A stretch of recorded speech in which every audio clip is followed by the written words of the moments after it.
Hi everyone, it's time for another daily puzzle from Clues by Sam. If you are new to this game, here's a quick summary of the rules. Alright, let's jump into it. Here's our first clue. The only criminal above Wanda is Gabe's neighbor.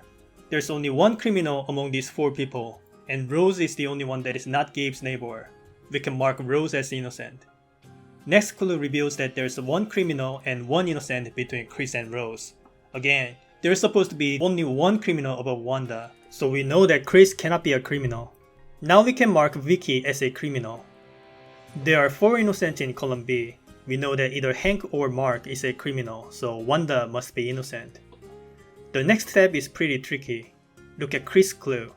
Rose has 6 criminal neighbors, aka 2 innocent neighbors. Therefore, only one person among these 6 people is innocent. Now look at Wanda's clue. All criminals in column C are connected. With this, we know that Sarah cannot be innocent. If Sarah was innocent, then Nicole and Sia would be criminals, and that contradicts with Wanda's clue. You can do the next step in a similar fashion. There's only one innocent below Deborah. Now let's assume Nicole is innocent. Then, Isaac must be a criminal. Again, this contradicts with Wanda's clue, so our assumption is wrong, and Nicole must be a criminal. We are not out of the woods yet. Chris and Sia have 8 innocent neighbors in total. Sia can have up to 4 innocent neighbors. Now, if you assume both Deborah and Isaac to be criminals, then Chris can only have up to 3 innocent neighbors, which would only make up to 7 in total. So either Deborah or Isaac, or both, would be innocent. Now, assume Deborah is a criminal, then Isaac has to be innocent but for the 3rd time. This contradicts with Wanda's clue, so this cannot be. Therefore, Deborah must be innocent.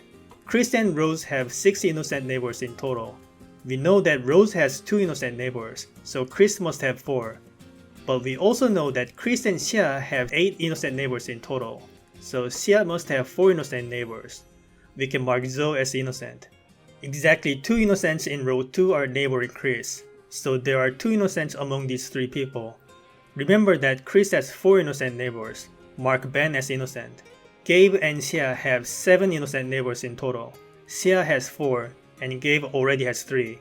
Linda must be a criminal. And with Linda's clue, we can mark Keith as a criminal. There are a total of 5 innocents in row 1 and 2. We already have 5, so Irvin must be a criminal. Isaac and Sia have an equal number of innocent neighbors. Sia has 4, and Isaac has 3.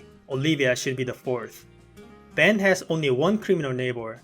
Remember that there are 2 innocents among these 3, so Isaac's gotta be innocent. Again, remember that there's only 1 innocent below Deborah, therefore Sia is a criminal. Mark has 4 criminal neighbors, and we already know where they are. We can mark Paul as innocent. Now we know Mark is Rose's 6th criminal neighbor, and the rest solves itself. And there we have it, solved in 6 minutes. I must say today's puzzle was pretty tough. What do you think? Okay, that wraps up today's video. Thank you for watching.